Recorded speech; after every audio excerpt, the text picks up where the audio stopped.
Good evening, everybody, and welcome to Becoming Monsters. I'm your host, Nighthawk, and we'll have Dennis coming on here in a moment. But before we get into all the monster talk tonight, we're going to go over a few simple things here, our disclosures and stuff, and some advertising, okay? Let you guys know what's going on around us. Alrighty, so here we go. Copyright disclaimer. This channel may use some copyrighted materials without specific authorization of the owner, but contends that it falls under the Fair Use Act. Nighthawk High Strange podcast channel and all the podcasts on the channel do declare fair use of any and all content, that's any and all content, to be used for the sole purpose of informing you, the viewing family, of information for educational purposes, general knowledge, criticism, commentary, news reporting, teaching, parody, scholarship, and research use only per Title 17 USC subsection 107 of the 1976 Copyright Act, otherwise known as the Fair Use Act. Furthermore, Nighthawk High Strangeness podcast channel uses the Splice app for all of its advertising, music, and advertising needs because it's free. And free is always good. Okay. As always, we would like you to like, heart, and share and subscribe. All of our Weirdo Warriors out there, you know who you are, and you know who you're going to be after tonight and the weekend. So, just hang tight and just like, heart, subscribe. Hit that notification bell, and you'll be notified of all of our lives, which honestly, the majority of our programming is live. So you'll probably hardly ever catch a pre-recorded unless it's something that's replayed. So, but anyways, that being said, we're going to go down here and pop up a few things as I wait for my brother Dennis to come on. We have the Flatwoods Monster Convention coming up this fall. Okay. There is going to be at the Flatwoods Monster Museum in Flatwoods, West Virginia, and it is going to be something else. My brother Dave Spinks will be talking there, and several other great speakers. As you can see, Small Town Monsters is going to be involved in that, and several other people. So that's going to be a good thing to get into. Dave Spinks World of Weird is one of the sponsors too. So yeah, that'd be a good thing for everybody to catch. Also, we've got coming up, we have an East Coast Bigfoot Research Organization's research team town hall meeting, Saturday, September 2nd at 11 a.m. to 4 p.m. You can go there and talk to Daniel Benoit himself, and at Wires Cave Pavilion in Wires Cave, Virginia, and do any reportings of sightings that you've had on Bigfoot. So, and there are a lot of sightings on Bigfoot in the area, so especially in Virginia, West Virginia, and Tennessee, North Carolina, that area, along with Dogman. So we know that there's something definitely going on in this area. So that being said, we also like to support other channels when we can, and when they give us their scheduling, so we can put their scheduling up. We have Nanoboss and her upcoming schedule. She has, let's see, July 17th. Ryan is going to be on RPG. July 18th, Mid-Florida Bigfoot Research Group is going to be on. And I'm guessing, I don't know if that's the week that they're having their conference down there or not. I'm not too sure. So, but yeah, that's good programming there. Whenever you can catch her programs, they're always pretty good. So always very, very entertaining. All right. That being said, I'm going to take this off the screen and we're going to get into discussing the Flatwoods Monster, the Goatman, and Black-Eyed Children. So, it's going to be a very, very interesting, very, very interesting. How we doing, Dennis? All right, it's a nice quiet midnight for monsters. Oh yeah, oh yeah, Yeah. yeah. I was just going over a few things and just said that we were going to be discussing a Flatwoods Monster. Obviously, they've got their thing coming up in September, I believe. I think it's September. Um, and then we also have the Black-Eyed Kids we're going to be discussing, and the Goatman. And I'm fascinated with the Goatman. I gotta admit, I'm really, really fascinated with the Goatman because it has literally been seen everywhere. And you have all of these reports of it being seen on bridges and railroad trestles and bridges and stuff, just like you do Mothman. You have reports of it having red glowing eyes, just like Mothman. Um, And you know what else? You know what else hangs around bridges, William? Trolls. Oh yeah, That's a big yeah, thing with trolls. Yeah. yeah, yeah. And the other thing too is they're always kind of correlating the Goat Man and the Mothman with not only just being classified as a cryptid but also something supernatural. Now I'm under the impression that it's supernatural with both of them, just because where they're seen, tragedy's always around, whether it's past, present, or future tragedy at that location. So that's the connection that it has. Well, are you familiar with the term the dryads? I think these things may be connected with the dryads, which are sort of fairy spirits, Yeah. spirits of nature, elemental spirits, basically what they are, being nature spirits. I think there may be some kind of connection going on with that because here's another thing, another attribute of these nature spirits is they sometimes do foretell or they are harbingers of something bad coming down the line, usually. The old superstitions and folklore said that if you spotted one of these things, very much like the goat man or dryad or whatever, and dryads were full of female forms. They hung around lakes and trees and stuff. They were the spirits of lakes and trees. Anyway, if you spotted one of these, it was supposed to be very, very bad luck. About like hearing a banshee or something, which may be slightly connected to this as well. They all basically are, though, without a doubt, William, supernatural entities. Right. They're not really cryptids per se in that respect. And I just wonder if Mothman doesn't definitely have a tie in with that too.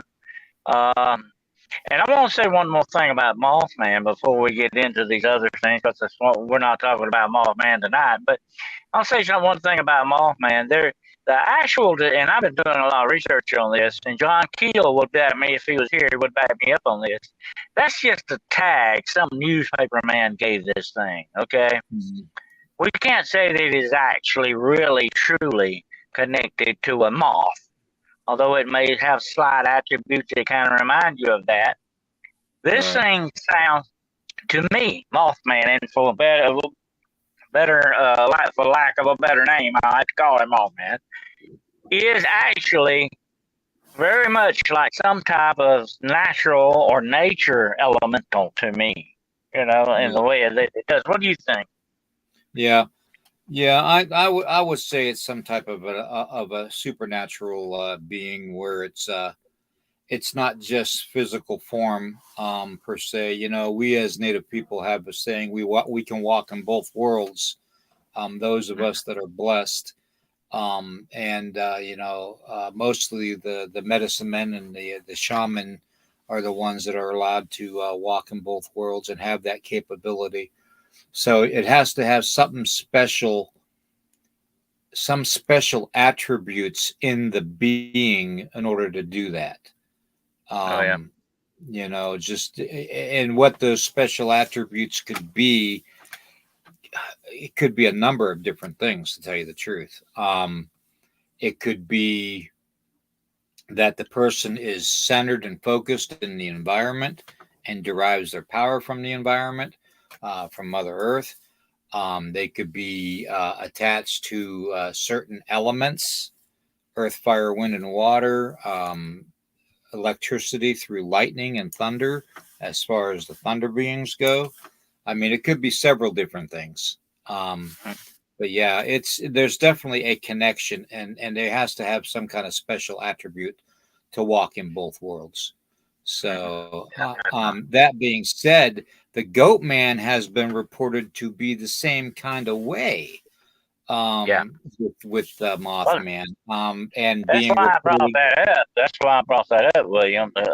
Goatman, to me, I just got a connection in my mind, okay, between him and the god Pan, the nature god Pan, the half man, half goat. I just have to wonder if there's some kind of big connection with that, because I'll tell you one thing about Pan. He's been sighted all over the world, Right. and a lot of people know of his existence. And I just have to wonder if there's a definite connection to what they're seeing. They may be tagging him as the Goat Man, but he could possibly be Pan himself, in that respect. There may be more than one Pan, too, for that matter. You know what I'm saying? This may be an elemental that appears that way in Right. different places. Now, But what do you think? look at Goat Man. He's got the horns. Mhm. He's got the horns. So does Pan. I mean, take a look at them. They're very similar in their Mhm. attributes. Well, what do you think the differences could be about the possibility that there could be different types of goat men?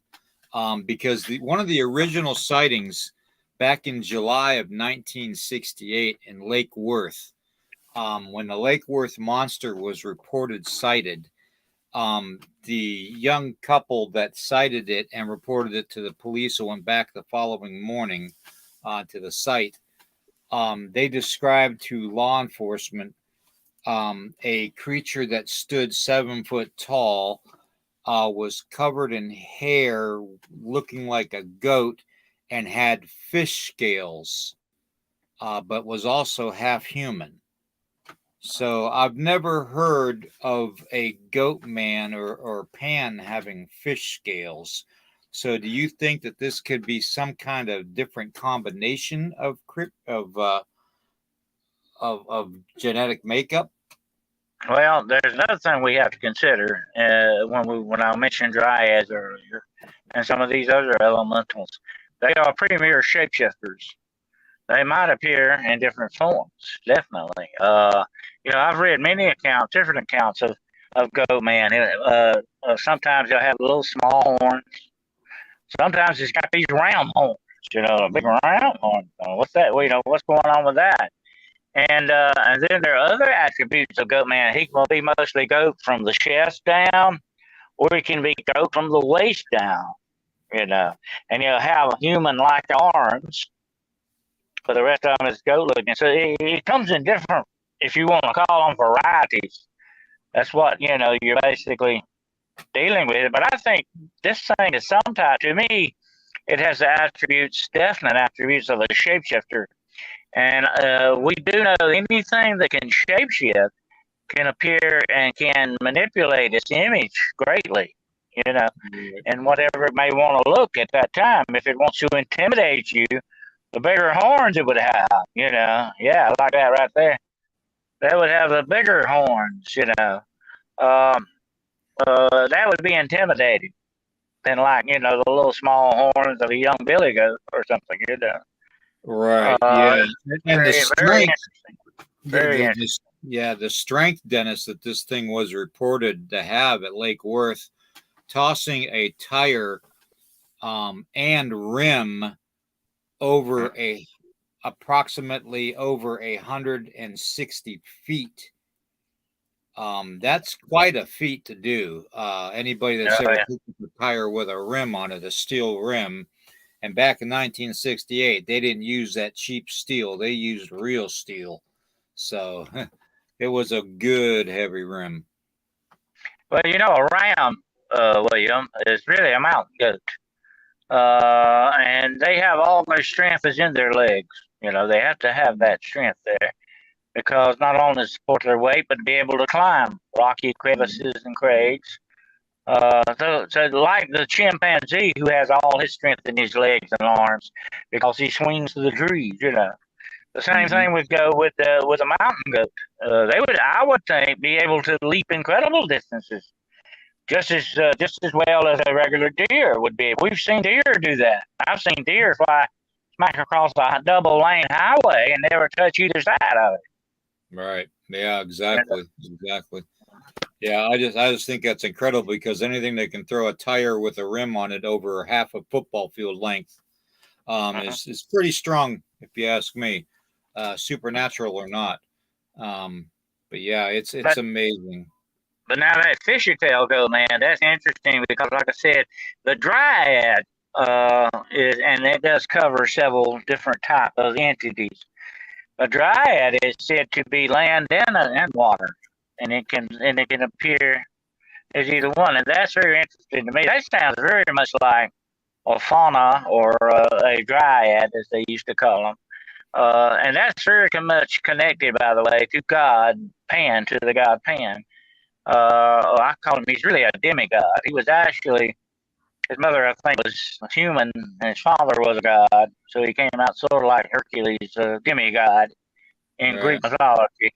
But anyway, he represents the wild nature of man, the wild nature of nature and man, because he's always seen drinking wine and eating grapes and frolicking around with females, kind of like my namesake, Dionysius, which is the god of the party god, he was always hanging out with the gals and drinking too. But anyway, I think he was on Bill and Ted's Excellent Adventure.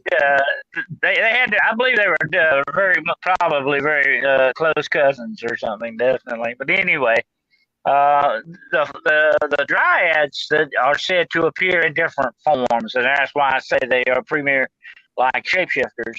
So if they want to, so let's just put it this way: if this goat man, this fishy goat man, needed to cross the lake or go in the pond for some reason, he could assume that fishtail part of him to do what he wanted to, and then when he got out, he could get rid of it to be able to walk. That's the way shapeshifters work.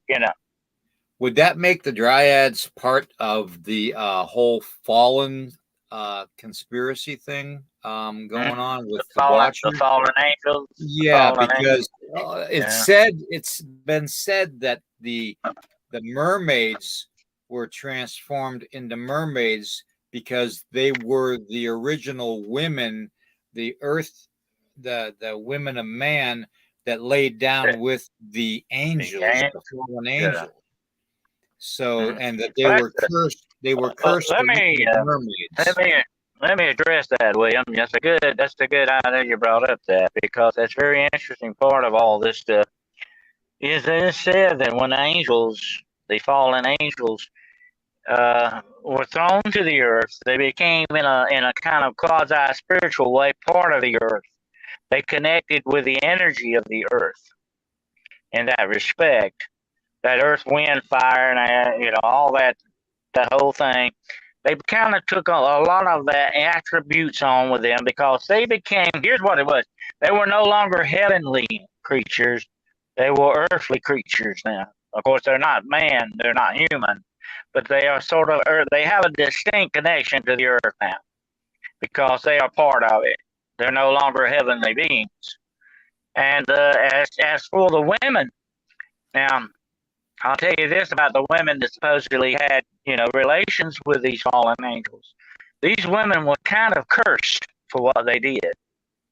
They were, they were shunned I mean, you wouldn't want them hanging out in your neighborhood because they were associating with some very bad actors. Okay, and their children that they had, the offspring that they had, would be bad actors, like the giants and all that. And I'm going to be doing a talk on giants on my demonology show Sunday night. I'm going to be talking about giants. That's another attribute of the Nephilim.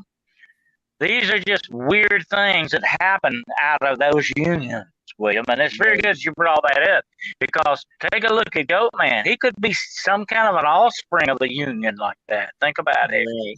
And here's another thing. Here's one more thing I want to mention.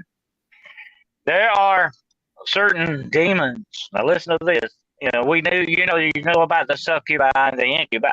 Okay. Mm-hmm. There are certain demons that can take the semen out of a man and put it in an animal.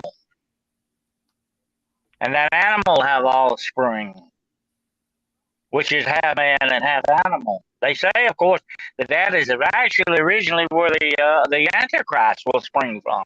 That's why he's called a beast. He's half animal, half man.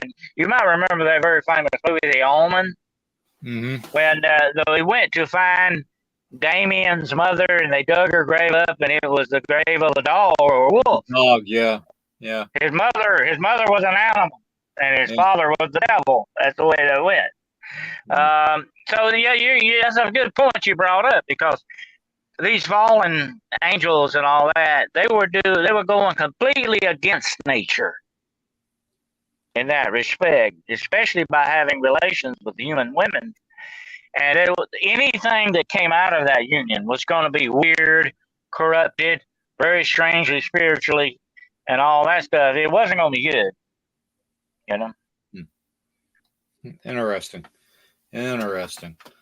Well, and how the whole subject is just fascinating with the Goatman. I mean, just the coming. I mean, the one report that we had here several months back, where the gentleman was driving home from work at about 11:30 at night, and down the country road, and this mist formed on the side of his vehicle as he was driving about 35 miles an hour.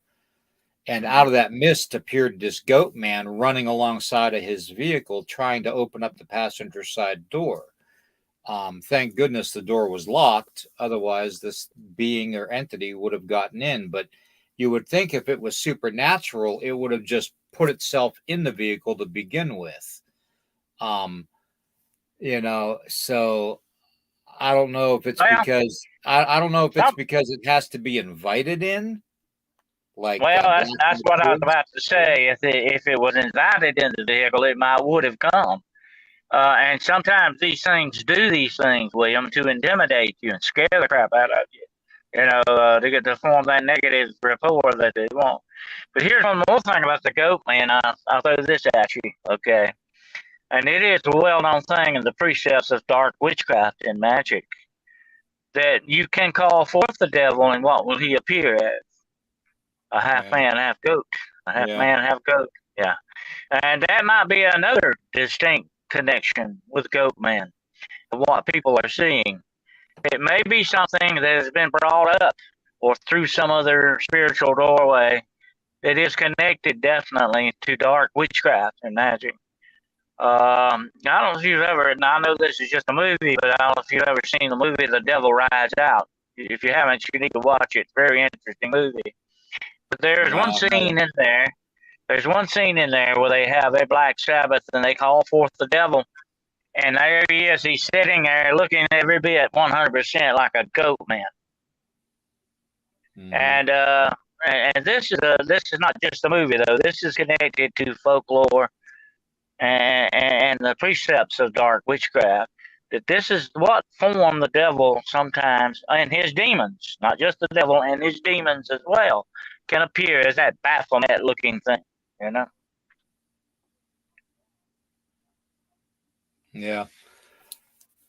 Yeah, Derek Galloway says, just like every species, there is always variance, always. Yes, but that, my whole point of bringing that up, that questioning that fact is that sometimes when you're dealing with specific genetic species and you have a mutated gene, that genus is going to eventually weed itself back out and then come back in at a later date in the generational period of the species. So that's why I brought that up. So it would make more sense to me if it was a supernatural entity and it was able to manifest these different types of creatures to come together as one. That's just my thought on it. So that and $1 get you a cup of coffee. You're familiar with the Green Man, and the Wild Man. We've always heard that a lot, especially in European folklore about the Wild Man. Actually, it sounds very much like Sasquatch to me. But the Wild Man was sort of very much like Goatman in that respect. Mm-hmm. He was sort of a guardian of the forest, just like the Green Man. The Green Man is always described as being, instead of hair, he's got leaves on him and he's green, of course, and all that stuff. But he's part of nature. That's the part of nature that they are. These are the representatives of nature in that respect. But, you're very true. You're very right about that, the mutational thing. If you screw around and corrupt DNA, not only just spiritually, but physically as well, you're definitely going to come out with some weird mutation things. Yeah. You're going to have some weird mutational crap going on. Yeah, true. Yeah, the fact of the matter is, though, when you have and Chucky, I agree with you here. Giants and dogmen, squatch and goatman, and many other cryptid creatures could all be human hybrids from these unions. Yes, that is very, very true. I believe that 100%. Whether it is a case of somebody calling forth the deity to possess them or to take a part of them to make a creature such as like the Goat Man or the Mothman or something along that lines. So I mean, or whether it is from an unholy communion, which is a combination of like you said, the succubus, incubus, that type of a thing, or like the watchers, Well, look at these things, William. There's one very, very vibrant clue to it all. It's really looking us in the face, and that is the fact. Look how much these things have the attributes of the demonic. They have the attributes of the demonic. There's a definite demonic connection going on here with a lot of this stuff. Definitely. The Nephilim, whatever name you want to call it. Yep. Oh, alrighty. Well, let's see here. Now we've got a half an hour to discuss Black-Eyed Kids and the Flatwoods Monster. Which do we want to start with? I want to say something about the Flatwoods Monster. Okay, he's a very strange fellow. I believe that son of a gun was not really a monster or an alien. I believe it's some kind of alien robot. I mean, look at it. Look at that thing. That doesn't look like something natural. Now that other one, that thing there with the big red eyes and the limbs on it, that's a little bit more. But the one in the middle is the one I've always talked about. That's it's very robotic looking. Look at that thing. Yeah, and then look at the size. Look at the size comparison too, Dennis. See the size comparison on the bottom right? Yeah. I mean, that's the other thing too. I mean, well, you're talking something that's twice the height of a human. Yeah. I just always felt my own personal opinion that doggone thing was some kind of a robotic probe of some sort. But here's the other thing. I'm looking at it too, looking at it straight on. Okay, I'm looking at the solid silver one with the red eyes. I'm looking at that straight on, and I'm seeing how that could possibly be construed as the Mothman. If you take away take away the armor, and you've got the wings tucked up behind it to a point, and then the wings open up, and you got the red glowing eyes in the wings. And there's another thing about that. If you look at that thing closely, especially that one on the left side over there, the green looking one, that doggone thing looks demonic. I mean, can that not be some type of a demonic connection there? I mean, it does. Look at those eyes. That's the very thing that sticks out on these. You and I talked about so many times before. That is a very demonic attribute. Unless it's infrared of some sort. You know what I mean? I don't. It almost reminds me of the movie Pumpkinhead. Yeah, it does a little bit look like Pumpkin. I've often wondered about that, William. If the guy that come up with Pumpkinhead was a fan of the Flatwoods Monster. Yeah, that's true too, because you figure it all came from West Virginia mountains. So yeah, that's true. That's very very true. I don't know. I just think that one there on in all silver, the way the thing went up behind the head, it almost looked like if it opened up, it would have wings. Or like sort of very much like some of these angelic pictures where the wings are up and they're like forming a canopy over it until they come down. Yeah, I see where you get that. Yeah, that's a possibility. Like they talk about with the Ark of the Covenant, with their the angelic wings overhead, of the two beings on the top of the lid of the Ark of the Covenant. So I mean, it just looks that way to me. The Flatwoods Monster goes down in my book as one of the strangest entities or creature or whatever you want to call it that's out there. One of the strangest. It and when I first heard about that many years ago, I said, "What the heck is some little kids getting together and making this up?" I mean, they just put that because it doesn't have a rational look to it. All right. I mean, to me, how could you say that thing was really truly a monster?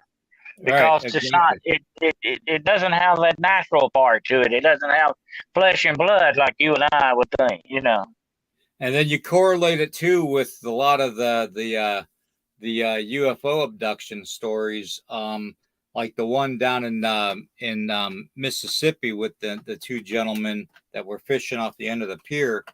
They got abducted. They said that it almost looked like they were gliding on air, and they had basically big claw or pinchers for hands, but yet they were robotic when they got abducted. I've read several accounts, William, where people have said during UFO sightings have seen similar type things that were, I will call probe robots or whatever you want to call them. They would, just like you said, they'd be gliding along the ground. They would be very mechanical in the way that they moved and everything. That's what I was going to say, because maybe this thing was a probe. Maybe this thing wasn't human, or I don't want to say human. Maybe this thing wasn't flesh and blood at all. Maybe it was robotic technology with AI. I just feel like that's what it was. I feel like that's what it was, really, more so than a monster. I don't know why they tag it a monster, but I guess it's scared of enough. But to me, I would say it's very alien. Whatever. I mean, the way that thing looks, it looks like they just took a combination of what they would call an Appalachian witch and combined it with the Pumpkinhead creature. That's. I tell you something else. I tell you something else that reminds me of, will you? Especially that one in the middle, with the man thing on. That reminds me very much of a Dalek. You remember the Daleks? Mm-hmm. Doctor Who, the Daleks. They were robots too, by the way. They were robotic kind of creatures. Yep, exactly. With human brains. They had human brains in them, but the rest of them were robots. Exactly. And let's not forget, we got the Flatwoods Festival Monster Convention coming up too. Okay, UFO conference and Monster Convention coming up in Flatwoods, West Virginia. Okay, my brother David Spinks is going to be one of the speakers there, and I guess he's going to have stuff from his Dave Spinks World of Weird store shop museum, you pretty much should call it, out of Richwood, West Virginia. Um, it's very, very, very, very knowledgeable guy. He's done all the types of investigations too, Dennis, like you and I have done. So from cryptids to supernatural to spirits to demons, you name it. So he's very, very knowledgeable. Also, Small Town Monsters is going to be there too. So that's going to be a pretty good one. You all Sounds might like want to it. catch that. Yep. So they all might want to catch that. So I'm just saying. Okay. All right. Well, we got about 20 minutes to discuss the Black Eyed Kids. What can we get discussed in about 20 Well, minutes with the Black Eyed Kids? I'm gonna say something about that, William. That's where you, I think, getting into some demonic territory here. Well, either that or they're vampires or some kind of weird alien hybrids or whatever. The jury is way out on that. Nobody can really, but to me, they have the attributes of the demonic, vampires. To that extent, they got to be invited in. That's the main telltale thing about the Black-Eyed Kids. Yeah. Freaky Geek wants to know if any of them are named Susan. No, but I'll Black bet you Eyed there's a Susie. few named Karen. Black-Eyed Susie. That is a flower too, by the way, folks. Okay, there's a flower named Black-Eyed Susie. But anyway, some people call Honest, it I didn't brown-eyed give the Susie, kids but blood there you go. eyes. Well, would you let them in your house, William? If they knocked on your door tonight, would you definitely let them in your house? You know what? I treat them like I treat the revenuers.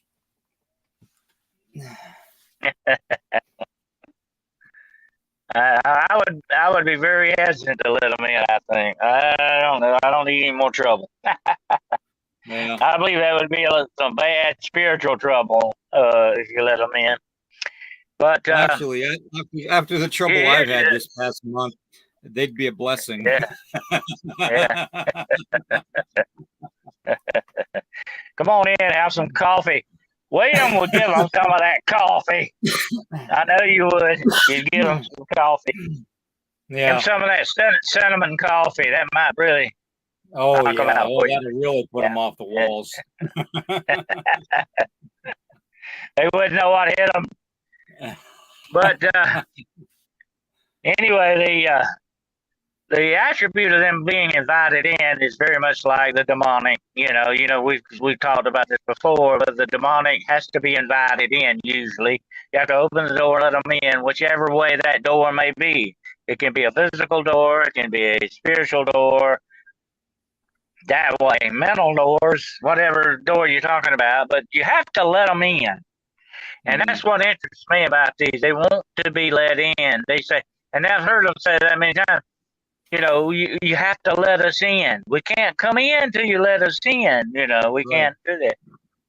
Why do you think that is, though, Dennis? Because listen, hear me out. Not only do you have the Black-Eyed Kids that do that, but you have demons that have to be basically invited in order to possess or to cause problems.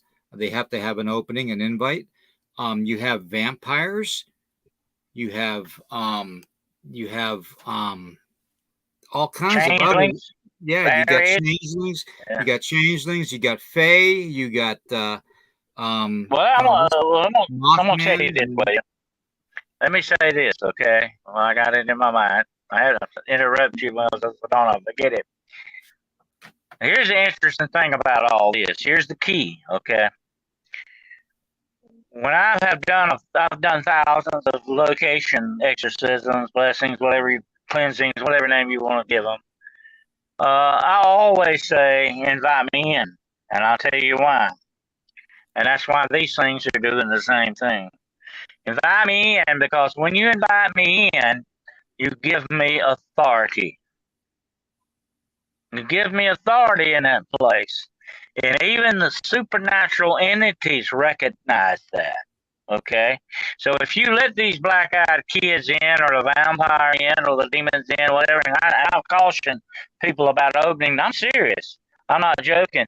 If somebody's knocking on your door, you look out there first before you open that door and let that in. Do not open that door. I've had a lot of people. I opened the door, wasn't there. I said, "Oh God, that don't sound good.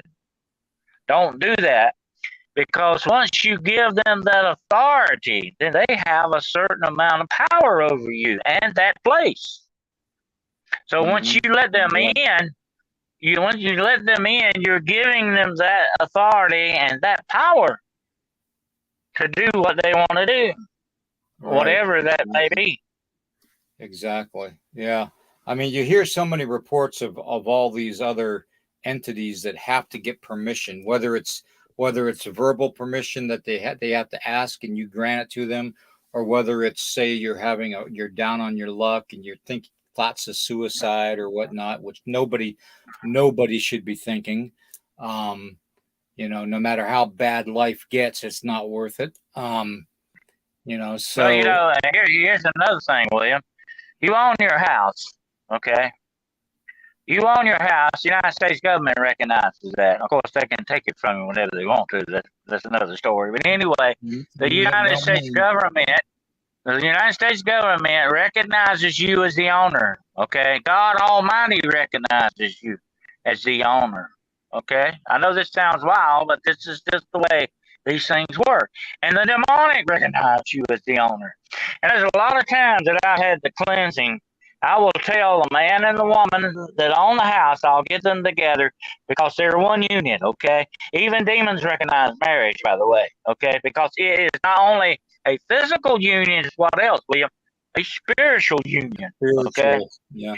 And I will get them together and I will tell them, I say, declare this place as your own and tell these things to get out. You have to put your foot down and say, I have the authority here. I'm the owner. Get out of here. And they will leave. Resist the devil and he'll flee from you. Well, that happens. I have seen that happen 1,000 times and it works, if you do it the right way. Yep, exactly. How we doing, Aussie Sue? Yeah, exactly. We, man, I don't even know. I mean, you even have reports of Bigfoot not going inside a tent out in the middle of nowhere when somebody's camping inside it. Like they need permission to go inside the tent when they could just rip the side of the tent open themselves, I mean, all of these entities seem to have that one thing in common almost. In almost every instance, they need to have some type of permission. And here's another thing, William, and that's why you and I both have cautioned it many times to people out there listening. Do not make that eye contact, because that's an invitation too. You got to realize your actions can be construed as invitations. Right. You got to be very careful, what you know. Yep, exactly. And I know that there have been instances of reported black-eyed children all over the world. And we're even talking parts of Saudi Arabia, Pakistan, Syria, Lebanon, those areas too, and all the way over into China and Russia, and just all over the place. Australia, New Zealand. Yeah. It goes on and on and on. Let me say one other attribute about the black-eyed kids. It made me think they're more demonic than anything else. And that's the fear that they invoke, that uneasy, bad spiritual vibe that they put out. That, and that strikes me as very strange, but that is also a distinct attribute of the demonic. The demonic thrives on negativity. They put that out. Like I've told you before, I have actually walked into places and into situations where you could cut evil like a knife. It was that thick there. This stuff was putting that negativity out to a great extent. And if you're very spiritual in any kind of way, you're going to pick up on that. You're going to feel it. Unless you're dead. You're almost dead, But anybody's gonna feel that, and that's a big attribute with the black-eyed kids. Just like the Men in Black, they invoke that fear, that unnatural and unspiritual like fear in these Right. people. Yeah. Yeah, it's amazing. I mean, just the reports that we hear about people letting them in their house, and 1 minute they're there, and the next minute they're gone. But yet, all this almost like poltergeist activity starts acting up to where you can't see the entity, but yet you see things flying across the room, or things made out of place, or you turn a light off when you leave a room, and then all of a sudden you look back around you and the light's back on again. It just Well, seems to me like these entities that are is a those things. big. If you read my book Beyond the Shadows, the list I have of demonic attributes and all that, that's one of the big demonic things is that demonic influence and all that is always precipitated with what we call paranormal activity. It always does. And I've actually had people. Now listen to this, Wim. I know you had this happen too. People come to me with UFO sightings, and this weird paranormal stuff starts up in their house. So the Yeah, same oh thing yeah, happened to me. I mean, yeah, what's the connection with that? That's very strange. exactly, And that's exactly. the same thing with the black-eyed kids. Same thing goes on with the black-eyed kids, the Men in Black as well. Look at my run in with the Men in Black. Almost killed me. Yep, yeah. Well, they didn't almost kill me, but it's gonna come down to that. I think I really do, because I don't leave things lie. I'm one to pry. I'm one to investigate, and we all know that they don't like when people start nosying around. But Exactly. I consider myself just as much an investigative reporter as anybody, and I will go to where my nose takes me. So, that being said, plus, they know I'm not afraid of anything. I'm not. Well, that's the way it goes, William. When you're an investigative researcher, you got to remember one very, and I've told this many times in my lectures. Number one thing you better remember, number one rule is whatever you investigate may end up investigating you. Yep. Oh yeah. Oh yeah. Yeah. Definitely. Definitely. Now let me see if there's any questions in the chat. We got quite a few people out there. Andrea, Freaky Geek, War Criminal 7. And by the way, War Criminal, no, I didn't fall asleep the other night. Facebook had it wrong. Okay. Chucky Danger in the house. Holy water door greeting. There you go. Yeah, that's what you do. Yep. Yeah, I would. Yeah. Did you know the Catholics, most of the diehard Catholics, have a little vessel that goes right by the front door that's got holy water in it, by the way. And they used to bless themselves going out and coming in. And I tell you, that's a good idea because if you get some kind of an attachment, no matter where you've been, it might be a good idea to sprinkle yourself a little bit on the way in when you come back home so it won't follow you back. That's a very good idea, But they used to have a little vessel, a little holder by the door that had holy water in it, Yeah. That door, William, that door is a big symbol. It's not just a physical thing that lets you go in and out of the building. It is also a spiritual doorway in many aspects with what is connected with our lives, our spirituality, Right. Right. Exactly. Exactly. Yeah. Let's see. What's he say? It's all cosmic law. Yeah. Yeah. True. True. Yeah. Yeah. And then we got War Criminal. Yeah. Here we go. The face suck. Yeah. Wait a minute Oh now. my God. Wait a minute. Tinkerbell is a good girl, okay? Tinkerbell is okay. Yeah. Tinkerbell.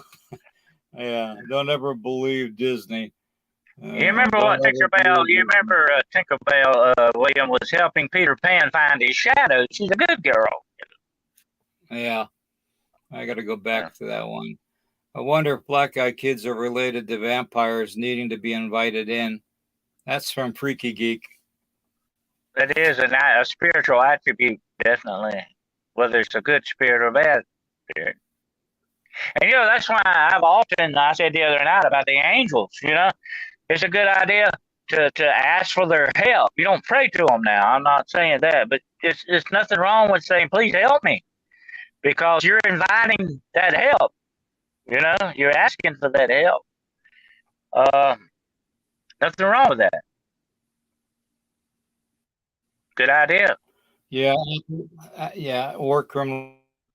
All right, Appalachian lore does talk about black-eyed kids, but that's because the Appalachian culture, the folklore, for the most part, is you're going to have some Native American mixed in with it, but for the most part, you're going to have the immigrants. Irish, the Irish, the Scottish, the German, and the Finnish. All of them moved into the Welsh. All moved into the Appalachian Mountains, because honestly, at that time, in those days, back in the 1910 to 1920, and early 18 or late 1800s. I mean, that's the only place people could afford to move to. In those days. But they were naturally, William. I think they were naturally drawn to the mountains because that's the very land that they left. Was very much like that. So that would definitely feel a little bit more like home to them. In that respect. Right. Well, Hitler liked Glacier National Park because it reminded him of the Alps. So I mean, there you go.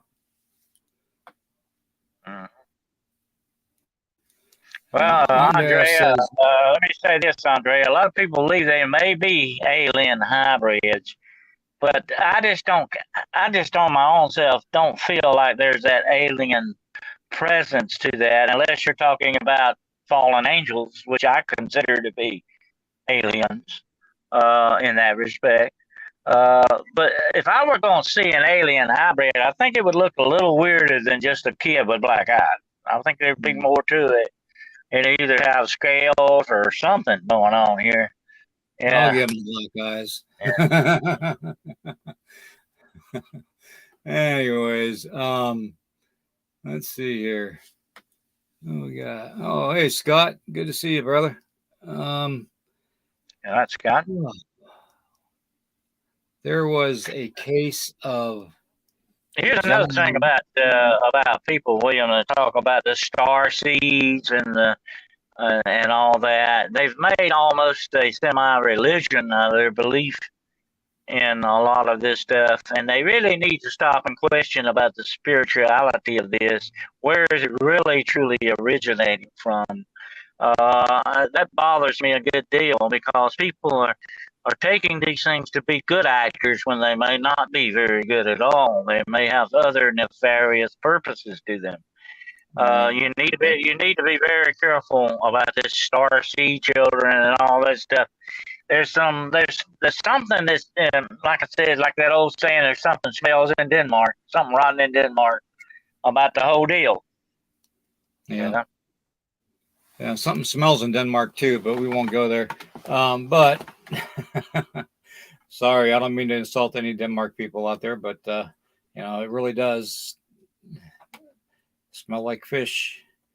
So let's see here. We have about 5 minutes left in this broadcast. Do you want to go over your final thoughts on the black-eyed kids, and I'll just put my 2 cents in, and we'll go from there? I think that these things are assuming the shape of children for one thing and one purpose only: to disarm you, to put you at ease, to play upon your benevolence, especially when it comes to children. We all, none of us want to ever see children in danger or children, placed in danger.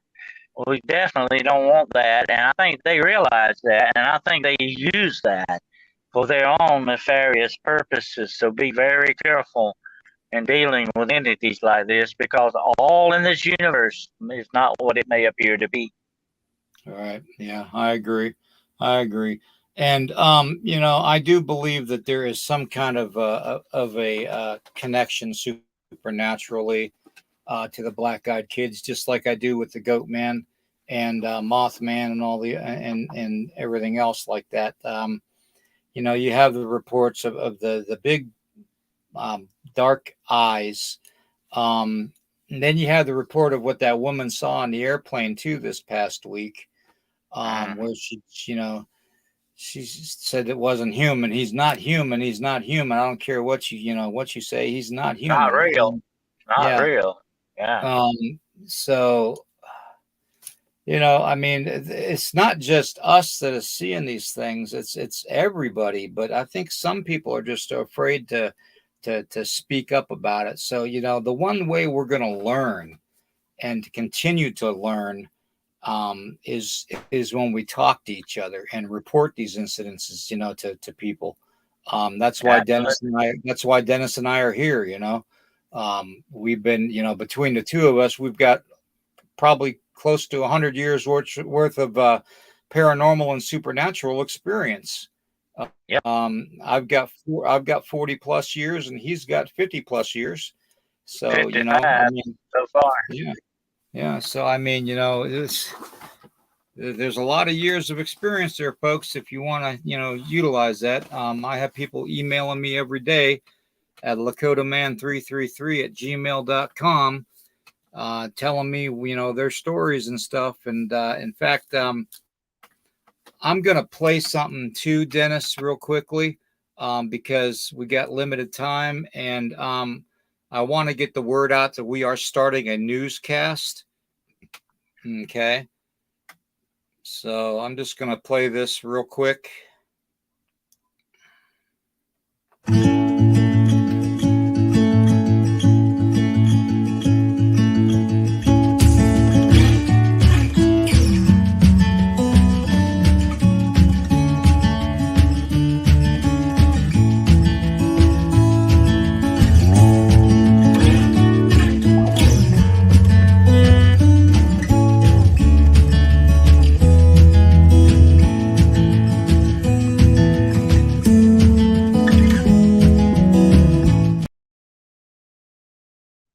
Just going to be a short little, we're going to be doing it once a week.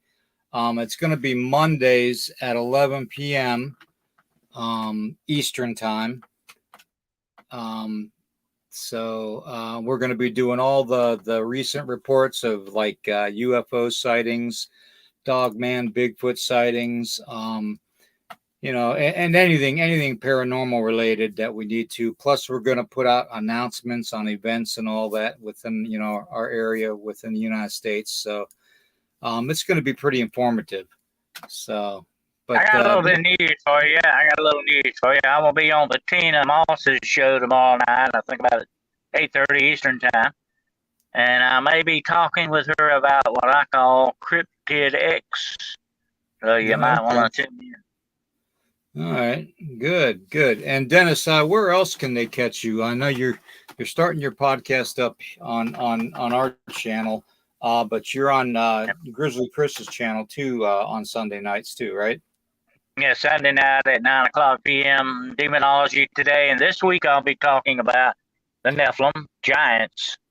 So that's going to be a real interesting show. Okay, and what is your program on our show gonna Hunting the Shadows. I'll be starting very soon on that. Yes, sir. I'm hoping within the next couple of weeks I'll have it rolling. I'm gonna be doing a test on it next week, and I'm doing. I got that thing to do the reels and all that, so I just gotta find a time to do it. It's been so busy here lately. One thing after another. I broke my finger the other day, and so it's always something I'll do. But I will definitely get this thing rolling very soon. What is it with us, man? We're like magnets for this crap to happen. I had my youngest son in the emergency room again today. I don't know. I was just simply pushing a piece of paper down in a box, and that thing. So I heard it pop, snap, and it's the very last joint on my finger there. You can see how it's bent. Yeah. And I've got it taped up. Hopefully that'll help it. I don't know, but anyway, I said. Somebody asked me, "How'd you do that?" I said, "Well, let that be a lesson. Don't give the finger to the dog, man. So watch out, okay?" Yeah, Scott. Don't ever do He's that. okay. Yeah, Scott's asking if my son's okay. Yeah, he's okay. He's been fighting this viral infection that has really knocked him on his butt. So yeah, it's painful. So, and like any parent, we worry. So better to get it checked out again. But he'll be all right. So, with that being said, everybody, if you want to get a hold of Dennis and I, you can go to lakotaman333@gmail.com, and you can go to GhostWolfDC@gmail.com. all right, and report all your incidences. If you want any information, any advice, feel free to look us up. Okay, everybody have a great night and a great morning. Okay, God bless you. See you all later.